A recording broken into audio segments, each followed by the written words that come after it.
Bismillahirrahmanirrahim.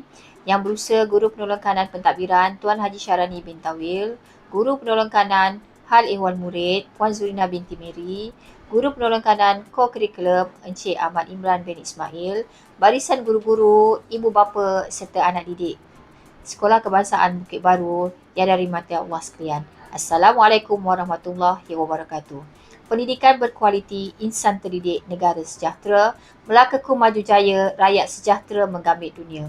Alhamdulillah, bersyukur kita kepada Allah kerana dapat sekali lagi bertemu secara maya bagi taklimat pembukaan sekolah bagi sesi tahun 2021. Seperti yang telah dimaklumkan oleh Yang Berhormat Datuk Senator Dr. Muhammad Razif bin Majidin, Menteri Pendidikan Malaysia, sekolah akan mula menerima murid kembali ke sekolah pada 8 Mac 2021 iaitu dengan menerima murid tahun 3, 4, 5 dan 6. Pengumuman ini rata-rata amat melegakan pihak sekolah dan ibu bapa yang selama ini bimbang tentang pembelajaran anak-anak. InsyaAllah, pihak sekolah telah cuba menyediakan fasiliti yang terbaik untuk anak-anak kembali ke sekolah. Oleh itu, saya akan maklumkan beberapa perkara yang perlu diambil perhatian oleh ibu bapa atau penjaga sebagai langkah-langkah awal bagi menyediakan anak-anak untuk hadir ke sekolah. Anak-anak tahun 3, 4, 5 dan 6 mungkin telah berpengalaman pada tahun 2020 dalam menghadapi dan mengikuti SOP yang telah disediakan oleh pihak sekolah. Cuma hands out dan pengurusan dan pembukaan sekolah sesi 2021 dan video SOP sekolah telah kami kongsikan dalam channel Telegram sekolah. Jadi ibu bapa boleh beritahu kepada anak-anak supaya video itu dan hands out itu dijadikan panduan bagi tuan puan dan anak-anak untuk hadir ke sekolah pada 8 hari bulan Mac 2021 nanti. Tuan puan, pada 8 Mac 2021 nanti, murid akan hadir ke sekolah untuk sesi bersemuka buat kali pertama. Mohon jasa baik ibu bapa tidak menghantar anak sebelum 7 pagi. Jadi, tuan puan hantarlah anak selepas pukul 7 kerana pukul 7 pagi, sebelum 7 pagi itu terlalu awal untuk murid-murid hadir ke sekolah. Kita bimbang keselamatan anak-anak kita di sekolah. Jadi, hantarlah selepas pukul 7. Ya. Ibu bapa tidak dibenarkan menghantar anak ataupun mengiring anak ke kelas masing-masing. Semua murid-murid hanya ibu bapa boleh hantar sampai ke tempat mengambil suhu saja. Jadi murid-murid akan diambil suhu dan bergerak ke kelas. Jangan bimbang kerana guru-guru akan bantu murid-murid untuk pergi ke kelas masing-masing. Kelas dia di mana, tahun 3 yang tak kenal lagi kelas dia di mana, tahun 5 dan tahun 6 saya rasa tak ada masalah kot. Mereka dah boleh urus diri mereka dan berani sedikit. Jadi mungkin akan masalah untuk anak-anak tahun 3. Tapi jangan bimbang kerana guru-guru akan bantu anak-anak untuk pergi ke kelas masing-masing, insya-Allah. Okey, untuk pengetahuan tuan puan, kedudukan kelas tahun 3 di blok D yang depan sekali tu, kemudian semua tahun tahap 2, tahun 4, 5 dan 6 berada di blok B. Jadi 2 blok tu sahaja yang akan ada pergerakan murid-murid tahun 3, 4, 5 dan 6. Okey, itu waktu hadir ke sekolah. Ya, diingatkan sekali lagi, ibu bapa tidak boleh mengiring anak ke kelas sampai di tempat mengambil suhu tu sahaja ya. Sebab apa? Kita nak mengelakkan kesesakan. Dan diharap juga ibu bapa dapat segera. Maknanya anak tu dah bersedia dalam kereta, sampai sana buka pintu dan anak terus turun. Maknanya ibu bapa tidak berlama-lama lah di parking kereta kerana jumlah murid pada minggu depan 8 hari bulan tidak seperti 1 hari bulan Mac. Murid akan lebih ramai kerana tahun ini sahaja murid-murid Sekolah Kebangsaan Bukit Baru telah mencecah 913 orang murid. Jadi 8 hari bulan Mac nanti kita akan menerima lebih kurang dalam 700 murid lagi. Jadi semua sekali 900 lebih, jadi kesesakan tu memang kita tak dapat elakkan. Jadi saya sangat-sangat berharap kepada tuan puan dapat bersegera, maknanya hantar anak lepas tu terus bergerak keluar, kerana kita nak beri peluang ibu bapa lain masuk ke dalam sekolah untuk menghantar anak, dan kita juga nak mengelakkan kesesakan lalu lintas di luar pagar sekolah. Okey. Jadi itu waktu hadir ke sekolah lah. Kemudian waktu rehat seperti biasa, rehat di Sekolah Kebangsaan Bukit Baru kita tetap berperingkat-peringkat. Ada waktu yang telah ditetapkan, jadi tuan puan jangan bimbang. Murid-murid juga boleh bawa bekal ke sekolah. Kalau tak bawa bekal, jadi tuan puan boleh beli makan, bukan tuan puan, anak-anak boleh beli makanan di kantin.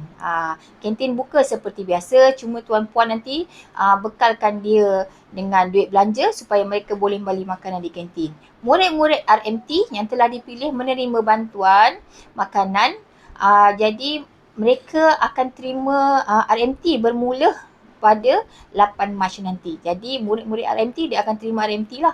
Jadi murid-murid lain kalau tak bawa bekal boleh beli makanan di kantin. Kantin dibuka seperti biasa. Murid-murid akan beratur daripada kelas, kemudian pergi ke kantin, beli makanan dan kembali ke kelas. Murid-murid tidak dibenarkan makan di kantin.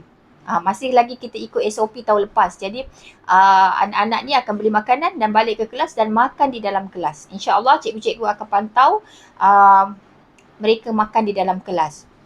Mohon jasa baik ibu bapa juga untuk ingatkan anak-anak agar tidak berkongsi makanan. Mereka bawa bekal.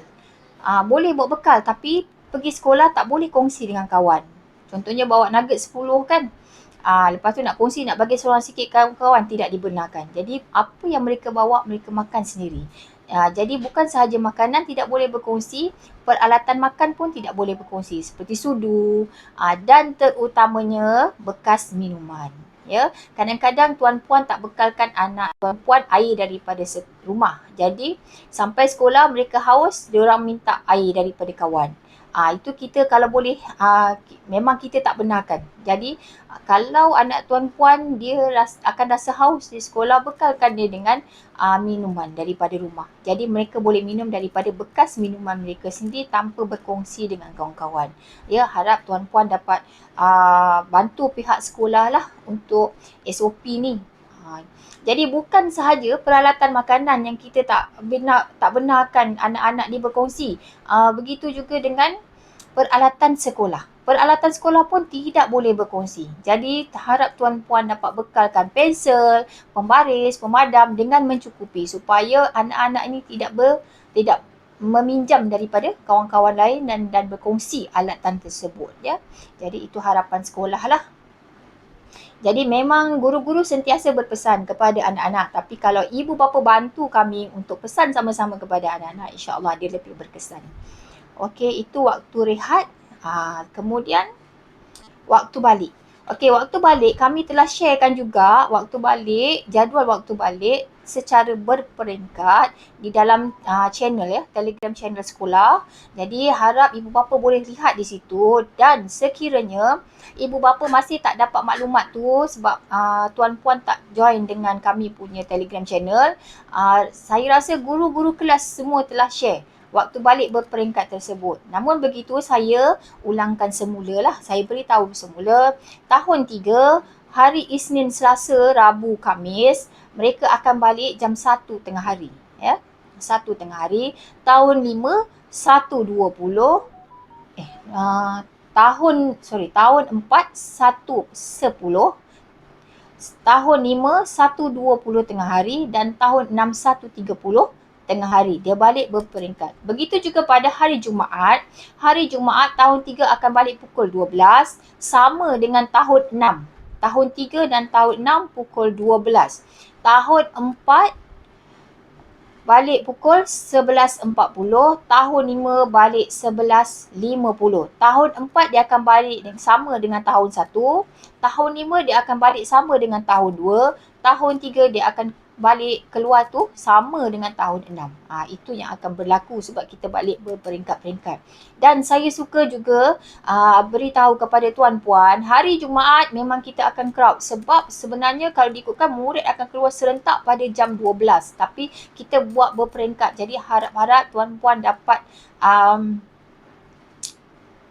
uruskan perjalanan tuan-puan lah. Sebab apa? Dia sangat berbeza daripada 1 Mac. Kalau yang tuan-puan yang dah ada anak tahun 1 dan 2, saya rasa hari Jumaat masih lagi tak ramai. Tapi minggu hadapan, hari Jumaat tersebut, kita akan menerima bilangan 900 orang murid yang akan keluar serentak.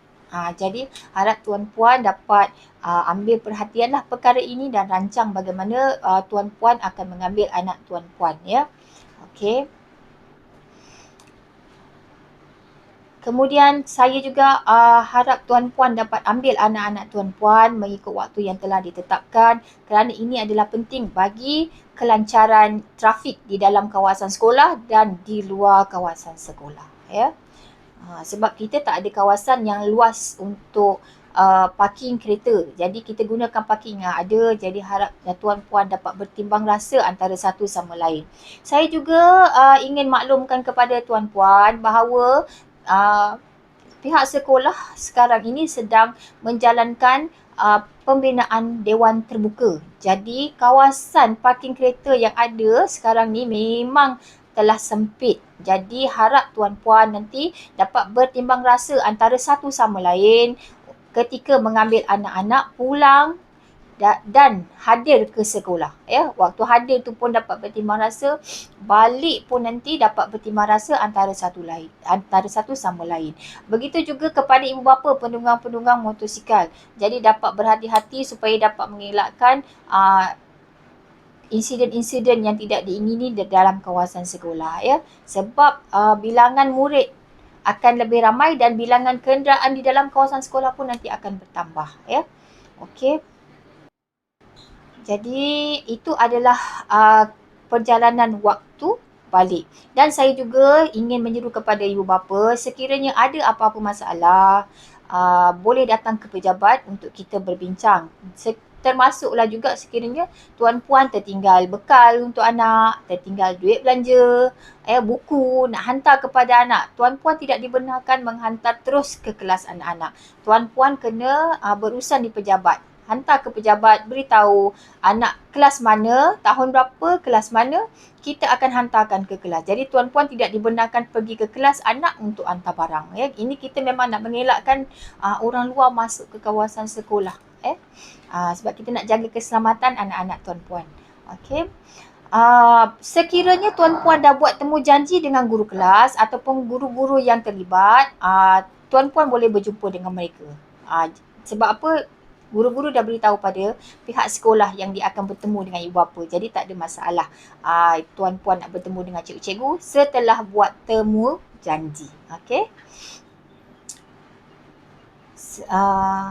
Kami juga ingin memberitahu kepada tuan-puan bahawa pihak sekolah sekarang ni sedang menjalankan satu kempen. Kempen kad untuk anak-anak. Dalam kad tersebut tu ada maklumat tentang nombor telefon ibu bapa ataupun pengasuh dan dan alamat rumah.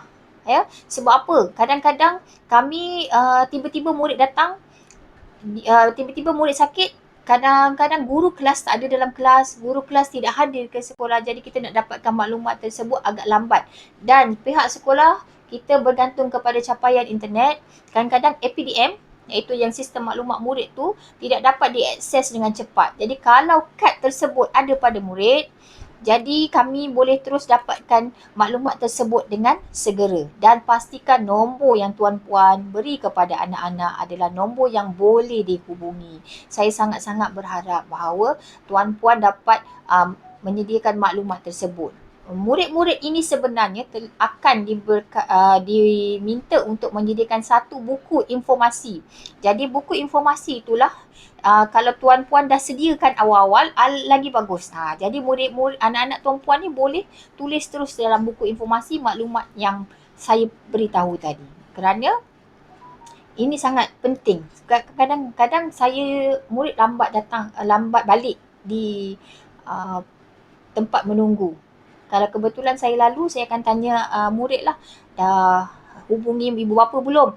Dia kata tak ada duit nak telefon. Jadi kalau ada nombor tersebut, saya dah boleh telefonkan ibu bapa. Mungkin ada ibu bapa yang terlupa ke, dia ada masalah ke. Jadi kita boleh bantu murid tersebut. Tapi kalau misalnya maklumat tu tak ada, saya terpaksa pergi ke pejabat dulu untuk dapatkan, maknanya akan sedikit lewat lah. Jadi untuk membantu murid-murid ni.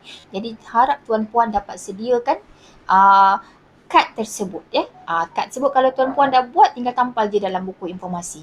Kalau misalnya tak tampal dalam buku informasi, pastikan kad tersebut ada dalam beg anak tuan-puan. Ya, maklumat ni penting. Sebenarnya nombor telefon ni adalah satu maklumat yang sangat penting untuk disimpan oleh pihak sekolah. Kerana di situlah kami dapat gunakan untuk menghubungi ibu bapa. Kami pihak sekolah pun bukan suka-suka nak hubungi tuan-puan. Sekiranya kami telefon, ada maklumat yang ingin kami sampaikan. Jadi harap tuan-puan dapat beri kerjasama, memberi nombor telefon yang betul dan pastikan tuan-puan maklumkan kepada pihak sekolah sekiranya tuan-puan ada menukar nombor telefon. Sebab apa?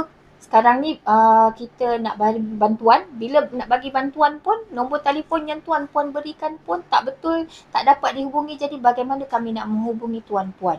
Untuk maklumat tuan-puan, sekarang ini kes ya, tahun 1 ada lebih kurang 5 orang murid yang cicir. Cicir tu maksudnya kami tak dapat, dia tidak hadir ke sekolah daripada 1 Mac tadi, tidak hadir lagi ke sekolah. Dan nombor telefon yang dimiliki pun semua tidak dapat dihubungi. Alamat rumah yang diberikan pun tidak lengkap. Ada yang lengkap tapi dia telah berpindah. Jadi sekarang ni kami ada 5 kes lagi. Jadi harap-harap anak tuan-puan bukanlah nanti menambahkan lagi kes murid-murid yang cicir ni. Ya, harap tuan-puan dapat beri kerjasama kepada pihak sekolah. Sekiranya tuan-puan beri kerjasama kepada pihak sekolah, kami dapat membantu anak tuan-puan untuk meneruskan pendidikan di sekolah, insya-Allah. Di kesempatan ini, pihak sekolah juga ingin mengucapkan tahniah dan terima kasih kepada semua ibu bapa dan penjaga yang telah sentiasa komited dengan PDPR anak masing-masing. Sokongan yang tidak berbelah bagi ini amat menyentuh hati kami guru-guru. Kesudian tuan-puan menghantar dan mengambil kerja sekolah ataupun tugasan yang diberikan kepada anak-anak di rak pendidikan amat kami hargai. Inilah pengalaman yang perlu kita lalui bersama bagi menyokong kelestarian pendidikan anak-anak kita. Sesungguhnya tuan-puan adalah ibu bapa dan penjaga yang terhebat. Mohon tuan-puan sampaikan juga kepada anak-anak tuan-puan supaya sentiasa menjaga keselamatan dan kebersihan diri walau di mana mereka berada. Selamat kembali ke sekolah. Stay safe. Kita jaga kita. Assalamualaikum warahmatullahi wabarakatuh.